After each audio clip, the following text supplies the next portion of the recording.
Bu hareket daha tehlikeli bir hareket. Bayağı zor. Şu kızda bu hareketi denemenin aslında hiçbir anlamı olmadığını düşünmeye başladım. O korkuyu yenmek için bunun üstüne gitmeniz gerekiyor. Yani bu hareket okey, bunda hiçbir sorun yok. Ama bir şeyi sanki yanlış yapıyor gibi hissediyorum. Ha şöyle, tamam. Evet, sanki şu an doğru yoldayım. O korkuyu yenmem lazım. Merhaba. Bugün tekrar geri geri kayma çalışacağım ve daha iyi kayabilmek için daha çok çabalayacağım. Şimdi ilk olarak önce biraz V itişle ilerledikten sonra limon çalışacağım. Biraz hızlandıktan sonra makas pozisyonuna geçip arkama bakma çalışacağım.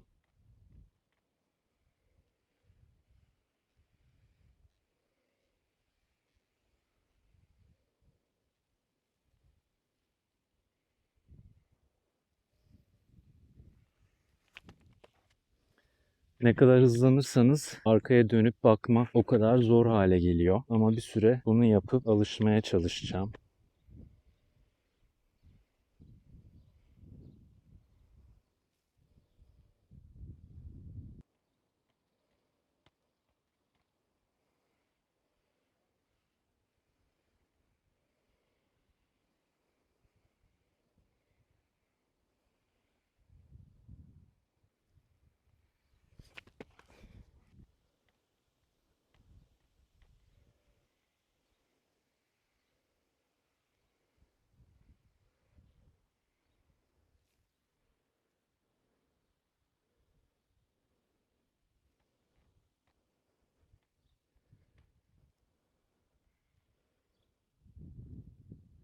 Şu harekete alışmam gerekiyor.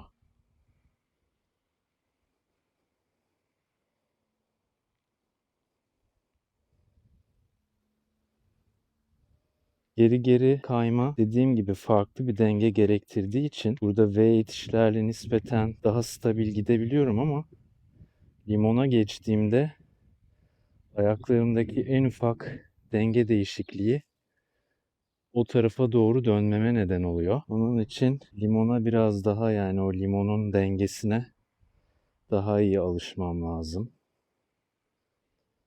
Bakın mesela bir ayağıma daha çok güç uyguladığım anda o yöne doğru dönüş yapıyorum. Şu A-frame turn'ü yapmama neden oluyor o denge değişimi. İki ayağınızla da eşit bir dengeyle itiş yapmanız lazım. Bir ayağınıza daha fazla ağırlık verdiğinizde hareket A-frame turn'e dönüşüyor ve o yöne şöyle dönüş yapmanıza sebep oluyor.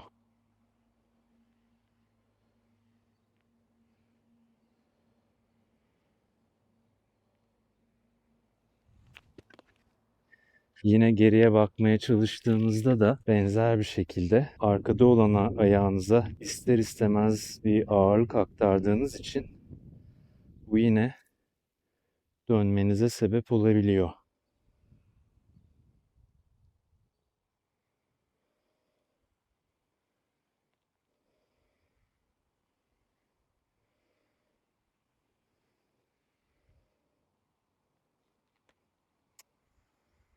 Yok.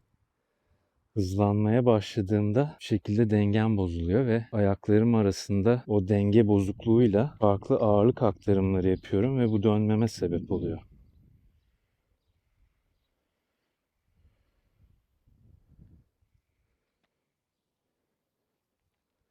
Yani şu an fark ettiğim şey, patende pek çok hareketi yapabilmeniz bir açıdan hıza alışmanızla bağlantılı gibi geliyor. Yani şu an bu hıza alışamadığım için mesela bu hareketi yapmakta zorlanıyorum. Bir çeşit korku olduğu için aslında bu. O korkuyu yenmek için bunun üstüne gitmeniz gerekiyor. Yani geri giderken hızlanma korkusunu yenmem gerekiyor.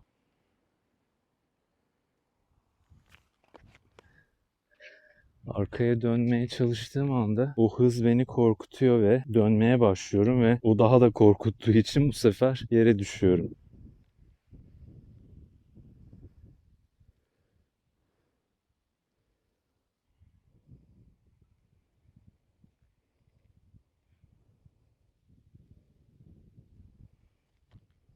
Heel pivot ve toe pivot'ı denemeye çalışacağım. Düz kayarken makasa geçip toe pivot yapıyorduk. Bir şekilde bunu biraz daha devam ettirmeye çalışacağım. Şimdi heel pivot yapıp öne döneceğim. Belki bu sayede bu hareketlere de daha çok alışırım.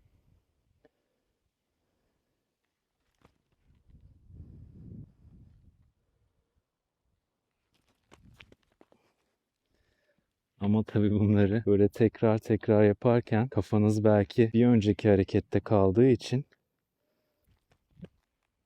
dengeniz bozulabiliyor.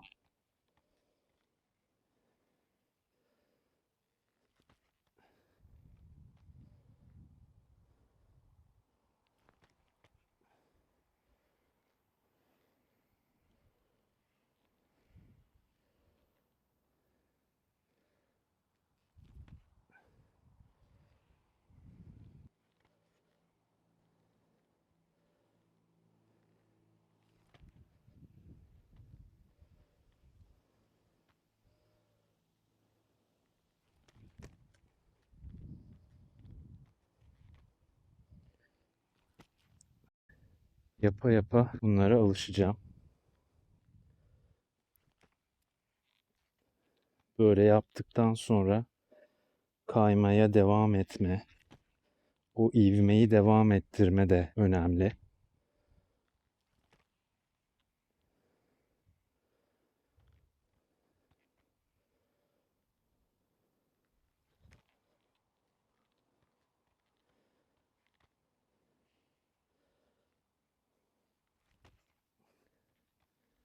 Burada önemli olan aslında iyi yapamıyor olsanız bile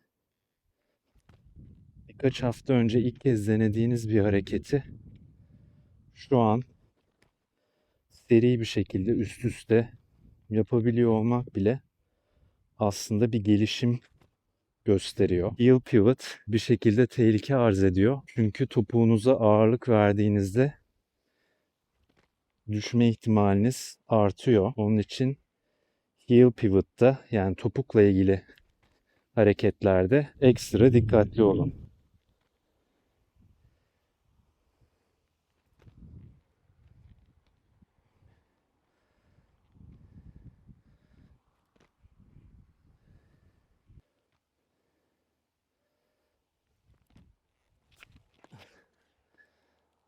Ama tabii toe pivot'ta da ağırlığınızı çok öne verirseniz yine düşmenize sebep olacak.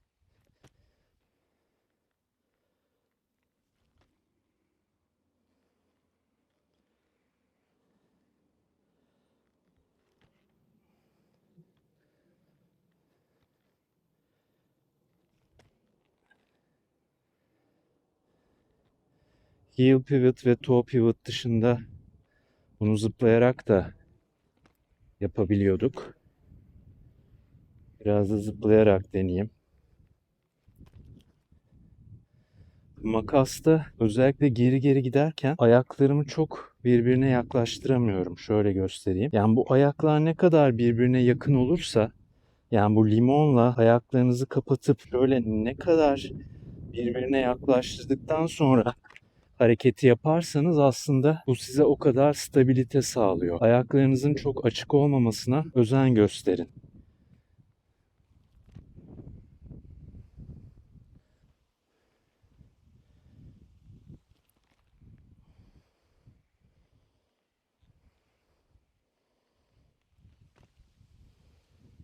Geçen hafta da demiştim belli ince ayarlar var diye. Burada da mesela o ince ayarı bir şekilde kendiniz yaptıkça fark edip ayarlamalısınız.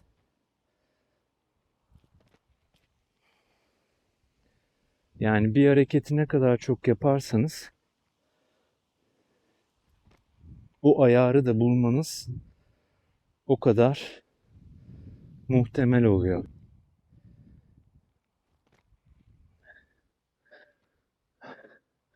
Geri geri kaymak ve zıplamak iki zor kombinasyon. Hava sıcaklığıyla da birleşince gerçekten çok yorucu oluyor.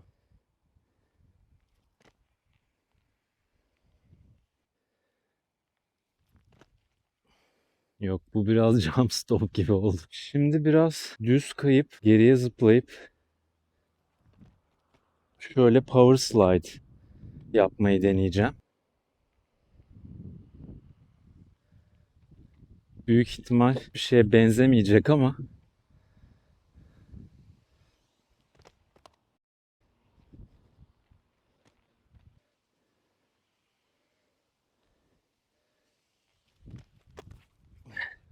kafam farklı hareketler arasında gidip geliyor. 180 mi zıplasam, jump stop mu yapsam, power slide mi yapsam tam oturtamıyorum şu an, bütün hareketler birbirine girdiği için.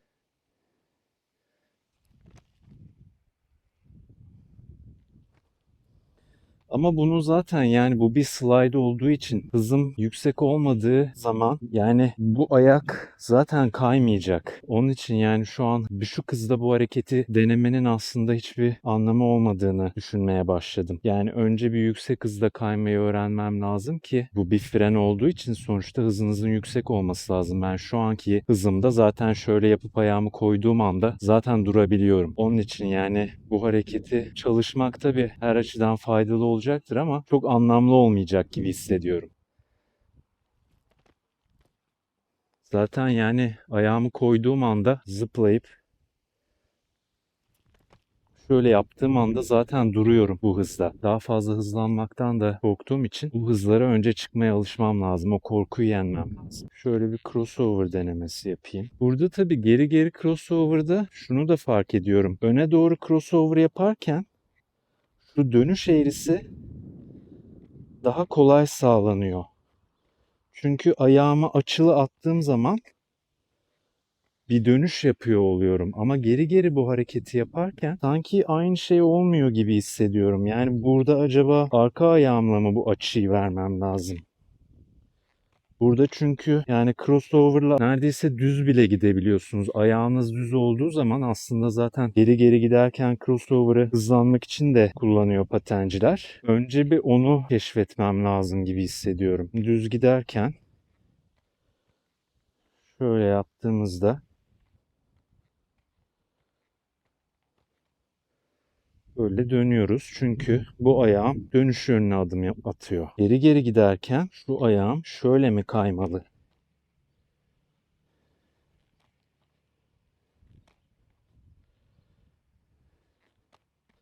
Ayağımı da tam atamıyorum da şu an henüz. Yani şöyle atacağım ama geri gideceğim. Sonuçta crossover'ı böyle çalışıyorduk. Bunu tabii topuğumda ağırlık olup böyle attığımda ileri gidiyorum. Demek ki ağırlığın parmak ucumda olması lazım. Önce bir geriye doğru ivme verip sonra bunu yapmam lazım. Ama bayağı zor. Yani bu hareketi paralel dönüşten önce yapmıştım düz kayarken ama geri geri kayarken pek öyle olmayacak gibi görünüyor. Burada aslında düzden farklı olarak düz crossover'da bu ayağınızın çok bir işlevi olmuyor. Bu ayak çoğunlukla, gerçi bir adım atıyor ama geri geri kayarken sanki bu ayakta da bir daha fazla bir işlev oluyor gibi hissettim. Yani bu da bir şöyle bir hareket yapıyor. Şöyle bir şey yapmak gerekiyor. Şunun gibi.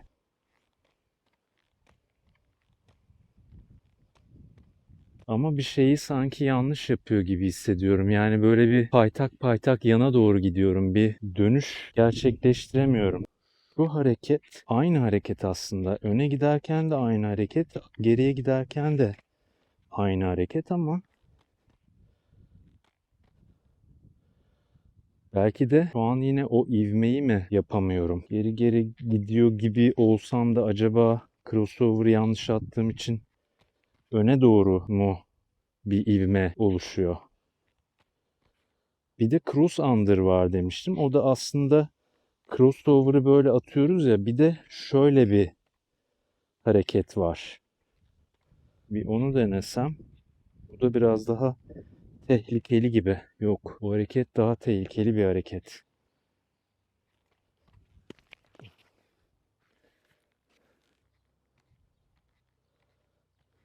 Yani bu hareket okey, bunda hiçbir sorun yok.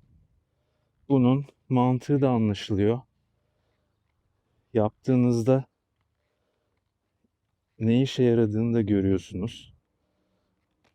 Ama bu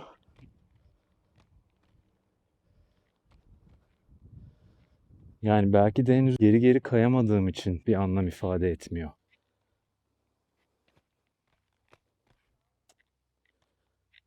Seri de yapamıyorum.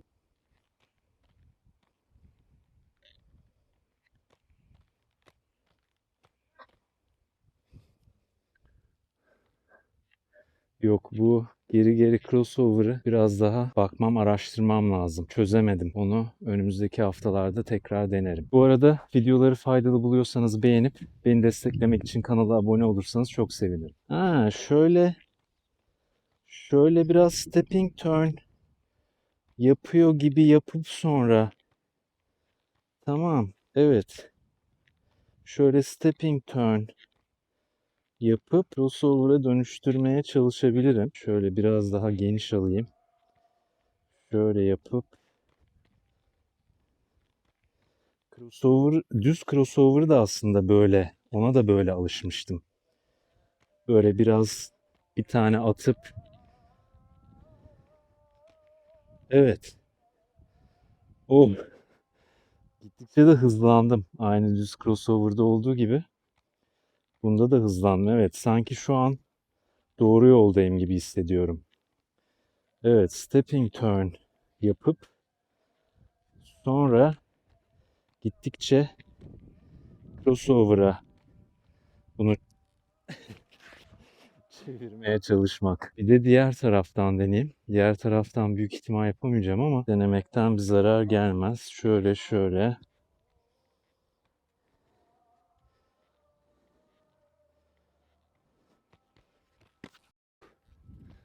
Hayır.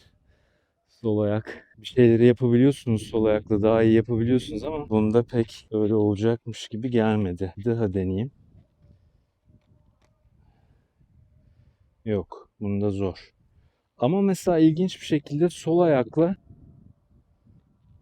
daha iyi dengede duruyorum sağa göre. Evet, çok sıcak olduğu için bugün biraz kısa keseceğim. Önümüzdeki hafta zıplama ve transition'ları tekrar çalışmayı düşünüyorum. Mohawk'ı da tekrar deneyeceğim. Henüz sizden istek gelmediği için yeni çalışmalar ekleyemiyorum ama çalışmamı istediğiniz bir şey varsa yorumlara yazarsanız önümüzdeki haftaları onları da mutlaka eklerim. Haftaya görüşmek üzere.